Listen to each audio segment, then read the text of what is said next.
देखो बेटा, अगर हम कोलराउश लॉ की बात करते हैं तो कोलराउश लॉ सबसे पहले यूज किस पर्पस में करते हैं?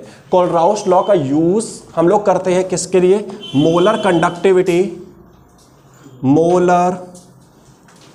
कंडक्टिविटी एट इनफाइनाइट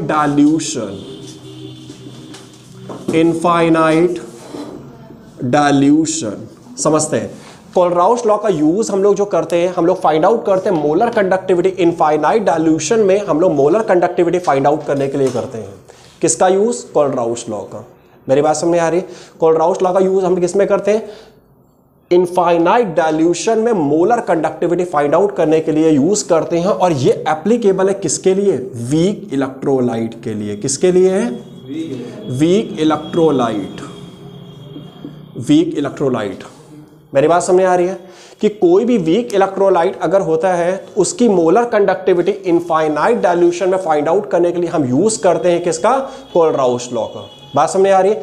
अब समझते हैं, जैसे फॉर एग्जांपल, जैसे अगर हमने लिया एसिटिक एसिड क्या है? CH3COOH। आयनाइज होगा कैसे? CH3COO माइनस और H प्लस। बात समझ आ रही है? ठीक है, तो समझना, अब हमारे पास ये एक वीक इलेक्ट्रोलाइट है। क्या है? Week electrolyte. और ये वीक इलेक्ट्रोलाइट किस में ब्रेक हो रहा है? एसीटेट आयन और H प्लस आयन में। बात समझ आ रही है? तो समझना, molar conductivity of acetic acid eight infinite dilution. और यहां पे हम किसकी मोलर कंडक्टिविटी फाइंड कर रहे हैं? एसिटिक एसिड जो वीक इलेक्ट्रोलाइट है। तो एसिटिक एसिड है तो मोलर कंडक्टिविटी M की प्लेस में हम क्या यूज कर सकते हैं? CH3COOH। बात समझ आ रही है?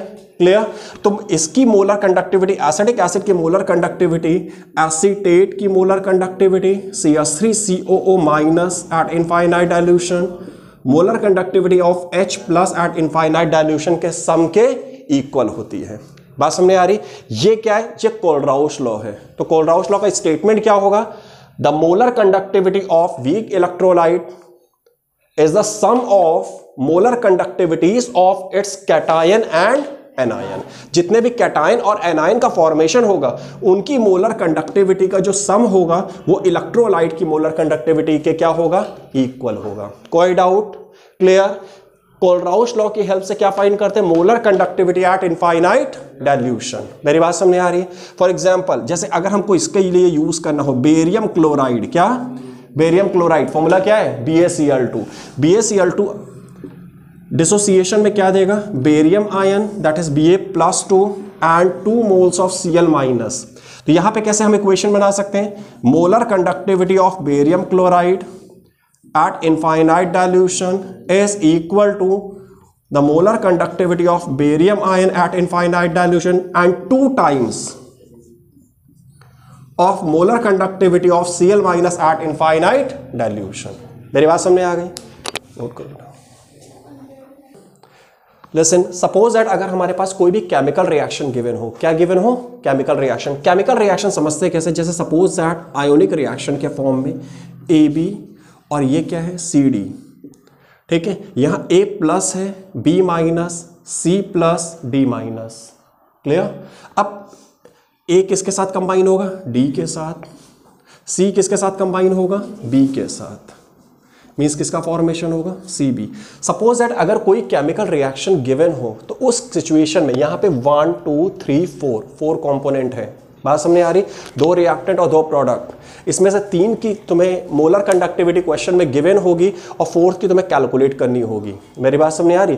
तो इस सिचुएशन में क्या करना होगा कि molar conductivity of AB at infinite dilution plus molar conductivity of CD at infinite dilution is the sum of molar conductivity of infinite dilution and CB molar conductivity of infinite dilution। Means अगर कोई भी chemical reaction given है तो वहां पर किस उस chemical reaction में रिएक्टिंग मॉलिक्यूल्स की मोलर कंडक्टिविटी का जो सम होगा वो प्रोडक्ट की मोलर कंडक्टिविटी के सम के इक्वल होगा। मेरी बात समझ आ रही? फॉर एग्जांपल, जैसे अगर हम सपोज कर ले बेरियम क्लोराइड के रिएक्शन अगर हम सिल्वर नाइट्रेट से करा दें। क्या करा दें? Silver nitrate. Clear? But the condition is equation should be balanced. ठीक है, बेरियम क्लोराइड के रिएक्शन हमने किससे कराई? सिल्वर नाइट्रेट, बेरियम प्लस, ठीक है, Cl minus Ag plus NO3 minus, means का बेरियम किसके साथ कंबाइन होगा, NO3, दैट मीन्स किसका फॉर्मेशन होगा, barium nitrate and 2 moles of AgCl। कोई डाउट, क्लियर। अब ये केमिकल रिएक्शन फॉर्म हो गई, केमिकल रिएक्शन फॉर्म हो गई तो कोलराउस लॉ हम कैसे अप्लाई कर सकते हैं, molar conductivity of barium chloride at infinite dilution plus 2 times of molar conductivity of AgNO3 at infinite dilution is equal to molar conductivity of barium nitrate at infinite dilution plus 2 times molar conductivity of AgCl at infinite dilution। तो यहां पर हमारे पास 4 variable हो गए, barium chloride की molar conductivity, AgNO3, barium nitrate और AgCl। कोई भी 3 गिवन होगी, फोर्थ को हमें क्या करना होगा, कैलकुलेट करना होगा। क्लियर, नोट करो इधर। कोलराउस लॉ की हेल्प से सबसे पहले हम लोग कैलकुलेट करते हैं क्या, मोलर कंडक्टिविटी। क्या कैलकुलेट करते हैं, मोलर कंडक्टिविटी। समझना, पहला फर्स्ट एप्लीकेशन की अगर हम बात करते हैं तो कैलकुलेट करते हैं मोलर कंडक्टिविटी। क्या कैलकुलेट करते हैं, मोलर कंडक्टिविटी। मोलर कंडक्टिविटी ये हम लोगों ने ऑलरेडी किया हुआ है। किस, जैसे फॉर एग्जांपल, जैसे अगर हमारे पास कोई भी वीक इलेक्ट्रोलाइट है, जैसे हम ले लें HCOOH। HCOOH क्या है, फॉर्मिक एसिड। क्या है, फॉर्मिक एसिड, मीथेनोइक एसिड भी बोलते हैं इसको, ठीक है। तो फॉर्मिक एसिड की molar conductivity eight infinite dilution में फॉर्मेट आयन HCOO माइनस और H प्लस के सम के इक्वल होगी। ये हम लोगों ने ऑलरेडी किया हुआ है, बात समझ में आ रही। Second application, to determine the degree of dissociation. Degree of dissociation. अब डिग्री ऑफ डिसोसिएशन को हम रिप्रेजेंट कैसे करते हैं, अल्फा से। किससे, अब अल्फा से, बात समझ में आ रही। तो डिग्री ऑफ डिसोसिएशन हम लोग जो कैलकुलेट करते हैं ये रेशियो होता है। Degree of dissociation means molar conductivity, molar conductivity of electrolyte at specific concentration.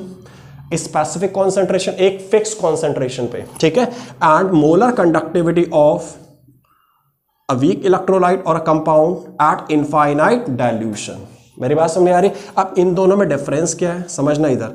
Molar conductivity of a compound eight specific concentration हम कैसे कैलकुलेट करते, Kv इंटू 1000/m। ये फॉर्मूला हम लोगों ने ऑलरेडी किया हुआ है, किया है कि नहीं किया है। ये क्या है, स्पेसिफिक कॉन्सेंट्रेशन पे। Kv हमारा क्या होता है, स्पेसिफिक कॉन्सेंट्रेशन। क्या होता है, स्पेसिफिक कॉन्सेंट्रेशन। स्पेसिफिक कॉन्सेंट्रेशन पे हमारी ये m क्या होती है, मोलारिटी। क्या होती है, मोलारिटी। ये क्वेश्चन में क्या होगी, गिवन होगी। अंडरस्टूड। बात करते हैं इनफाइनाइट डाइल्यूशन। देखो molar conductivity eight specific concentration ये हो गई, और मोलर कंडक्टिविटी एट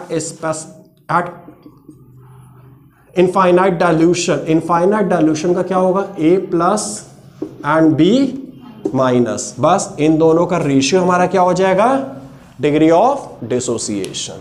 मेरी बात समझ में आ रही है, कोई डाउट। नेक्स्ट मोस्ट इंपॉर्टेंट, इस पर न्यूमेरिकल भी आते हैं, टू कैलकुलेट द सॉल्युबिलिटी। क्या, सॉल्युबिलिटी। सॉल्युबिलिटी के जब हमने क्वेश्चन कराए थे तो हमने एक बात बताई थी तुम लोगों को, और ये बताया था कि सॉल्युबिलिटी को हम लोग मैक्सिमम मोलारिटी भी बोलते हैं।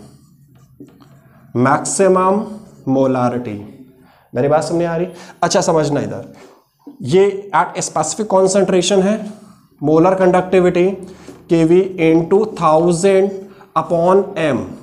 अब यहां पे अगर हमारी मोलारिटी मैक्सिमम मोलारिटी हो जाएगी तो उस सिचुएशन पे हम यहां पे क्या प्लेस कर सकते हैं, Kv इंटू 1000 सॉल्युबिलिटी। मेरी बात समझ में आ रही है, कोई डाउट। तो कोलराउस लॉ के मेन 3 एप्लीकेशन है, मोलर कंडक्टिविटी कैलकुलेट करना, डिग्री ऑफ डिसोसिएशन कैलकुलेट करना और सॉल्युबिलिटी कैलकुलेट करना। क्लियर, कोई डाउट। एक लास्ट एप्लीकेशन है, फोर्थ, डिसोसिएशन कांस्टेंट। क्या, डिसोसिएशन कांस्टेंट। डिसोसिएशन कांस्टेंट क्या है, ये डिसोसिएशन कांस्टेंट। अच्छा एक बात बताओ, यहाँ पे जो हम लोग कोलराउस लॉ की बात कर रहे हैं वो किसके लिए कर रहे हैं, वीक इलेक्ट्रोलाइट के लिए। किसके लिए, और वीक इलेक्ट्रोलाइट के लिए डिसोसिएशन कांस्टेंट K की वैल्यू हम जो कैलकुलेट करते हैं वो किस फॉर्मूले से कैलकुलेट करते हैं, Ostwald dilution law. Ostwald dilution law. और ओस्टवाल्ड डाइल्यूशन लॉ के अकॉर्डिंग के का फॉर्मूला क्या हो जाता है, K equals to C alpha square upon 1 minus alpha. What is alpha? Degree of dissociation, degree of dissociation, and C means molarity, molarity means concentration. Clear? और alpha की value हम इस फॉर्मूले से कैलकुलेट करेंगे, ये अल्फा की वैल्यू यहां सब्सटीट्यूट करेंगे, मोलारिटी क्वेश्चन में गिवन होगी, के कैलकुलेट हो जाएगा। ये मेन 4 एप्लीकेशन है मैक्स जिसमें से हम लोग कोलराउस लॉ का यूज करते हैं। क्लियर? नोट करो।